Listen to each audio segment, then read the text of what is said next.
Hi hello నమస్తే welcome back to the channel. నేను మీ host హరిత. ఈరోజు మనతో పాటు స్టూడియోలో వెల్తీ చక్రధర్ గారు ఉన్నారు, మ్యూచువల్ ఫండ్ ఎక్స్పర్ట్. ఆయనతో మాట్లాడదాం. Hello sir. హలో అండి. ఎలా ఉన్నారు? బాగున్నాను మేడం. సార్, మ్యూచువల్ ఫండ్ కంటే కూడా అధిక లాభాలు వచ్చే ఇన్వెస్ట్మెంట్స్ ఏమైనా ఉన్నాయా? యాక్చువల్గా మ్యూచువల్ ఫండ్స్ కంటే కూడా అధిక లాభాలు వచ్చేవి టూ ఉన్నాయండి ఆప్షన్స్. మనకి ఒకటి స్మాల్ కేస్ అంటాము, ఇంకోటి మనకి పిఎంఎస్ అంటాం, పోర్ట్ఫోలియో మేనేజ్మెంట్ సర్వీసెస్ అని ఒక ఆప్షన్ ఉంది. అయితే ఈ రెండు కూడా ఏంటి, మ్యూచువల్ ఫండ్స్ కంటే ఎందుకు ఎలా ఇస్తాయి మనకి అధిక లాభాలు అంటే, SEBI security exchange board of India body ఉంటుందండి. ఆ సెబీ రెగ్యులేషన్స్లోనే ఇది మనకి స్మాల్ కేస్ కానివ్వండి, మ్యూచువల్ ఫండ్స్ కానివ్వండి, మనకి ఏఎఫ్ కానివ్వండి, పిఎంఎస్ కానివ్వండి, ఇవన్నీ వర్క్ అవుతాయి. సో ఇందులో ఏంటంటే ఎస్పెషల్లీ మ్యూచువల్ ఫండ్స్కి ఏంటంటే చాలా టర్మ్స్ అండ్ కండిషన్స్ చాలా ఎక్కువ ఉంటాయి. అంటే ఒక ఫండ్ మేనేజర్ మొత్తం తీసుకున్న కార్పస్ని కొన్ని క్రోర్స్లో కలెక్ట్ చేస్తారు.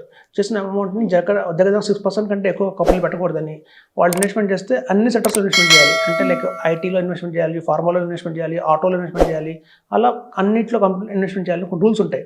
ఆ రూల్స్ అండ్ రెగ్యులేషన్స్ ఏమవుతుందంటే, ఒక్కొక్క మ్యూచువల్ ఫండ్ హౌస్ దగ్గర మీరు ఇచ్చిన డబ్బుల్ని ఒక నాట్ లెస్ దెన్ 100 కంపెనీస్ పెడతారు. అంటే 100 కంపెనీలు వెళ్ళిపోతుంది మీ డబ్బులు తెలియకుండా. సో ఆ 100 కంపెనీలు, ఆ 100 స్టాక్స్లో కూడా నిజంగా పర్ఫామ్ చేసేవన్నీ అంటే ఒక 30-40 ఉంటాయి అంతే. రిమైనింగ్ 60 డమ్మీ, అంటే పెద్ద రిటర్న్స్ ఏం రావు. But still as per the rules and regulations ఏం చేయాలంటే వాళ్ళు ఇన్వెస్ట్మెంట్ చేయాలి, తప్పదు, కంపల్సరీ చేయాల్సి వస్తుంది. సో కాబట్టి ఏంటంటే మీకు రిటర్న్స్ అనేది తగ్గిపోతాయి. సో ఇదే మనకి స్మాల్ కేస్లో పిఎంఎస్లో ఏంటంటే ఈ ఆప్షన్ అనేది లేదు. మనకి ఏంటంటే ఈ ఆప్షన్స్ ఎక్కడైతే ఉండవో ఫండ్ మేనేజర్కి కొంచెం ఫ్రీడమ్ వస్తుంది. ఓకే, ఎందుకు నేను ఐటీలో ఇన్వెస్ట్మెంట్ చేయాలి, రెసిషన్ ఉంది ఆల్రెడీ బయట మార్కెట్లో, కొంచెం యూఎస్లో కూడా కొంచెం బాగాలేదు, పరిస్థితులు బాగాలేదు. సో ఇట్లాంటి టైంలో నేను రిస్క్ తీసుకోవడం ఐటీలో ఇన్వెస్ట్మెంట్ చేసి అనుకుంటే కనుక ఐటీని అవాయిడ్ చేయొచ్చు. అలాగే ఆటో ఇండస్ట్రీ, ప్రస్తుతం ఆటో ఇండస్ట్రీ కూడా బాగా సేల్స్ లేవు అనుకుంటే ఆటో ఇండస్ట్రీ కూడా స్కిప్ చేయొచ్చు.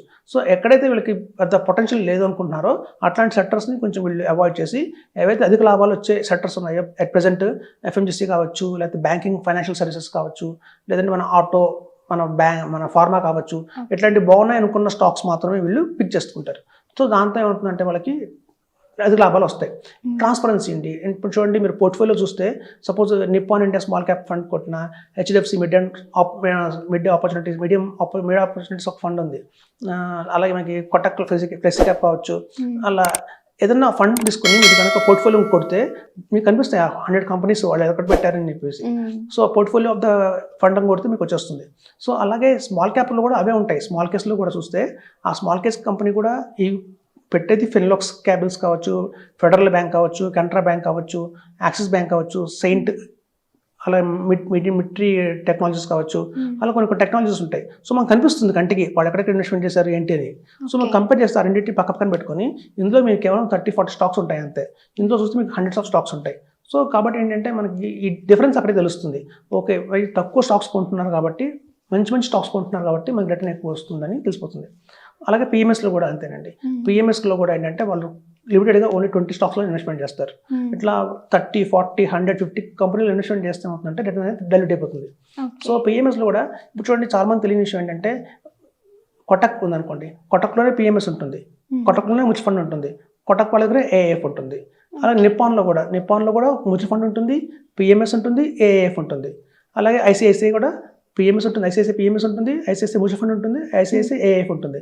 సో సపరేట్ కంపెనీస్ ఏం కావు, ఆ కంపెనీసే దగ్గర మీకు డిఫరెంట్ ఉంటుంది. సో ఉన్న అన్నిట్లోకి ఇప్పుడు చూడండి, మన మ్యూచువల్ ఫండ్స్లో కూడా చెప్పుకోవడానికి 40 కంపెనీస్ ఉంటాయి, కానీ 40 కంపెనీస్ పర్ఫామ్ చేయవు.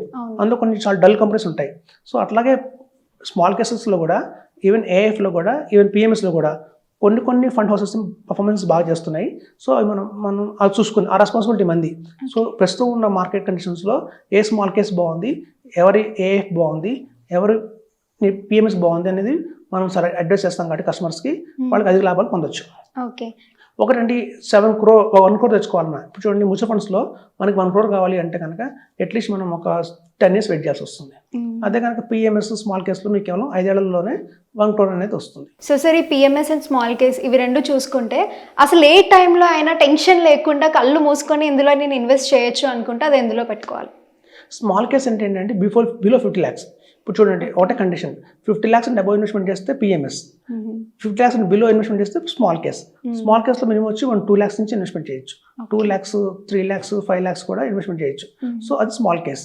పిఎంఎస్లో మినిమం 50 lakhs ఇన్వెస్ట్మెంట్ చేయాలి. సో మన దగ్గరకు వచ్చే ఇన్వెస్టర్ మనకి బిలో 50 lakhs ఉంటే కనుక మేము స్మాల్ క్యాష్ రికమెండ్ చేస్తాము. అబౌవ్ 50 lakhs ఉంటే కనుక పిఎంఎస్ రికమెండ్ చేస్తాం. సో 1 crore మినిమం ఉండాలంటే AF alternate investment fund separate ఉంటుంది.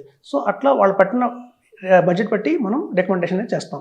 అయితే మీరు మంచి క్వశ్చన్ అడిగారు. ఎప్పుడు మనం ఇన్వెస్ట్మెంట్ చేయాలి అనేది ఏంటంటే ఇందులో మనం మార్కెట్ కండిషన్స్ చూసుకోవాలి. ఎందుకంటే ఇది ఎస్ఐపి కాదు, లంసంగా పెడుతున్నాం కాబట్టి మార్కెట్ కండిషన్స్ చూసి మేము ఇన్వెస్ట్మెంట్ చేస్తాం. ఒకటి.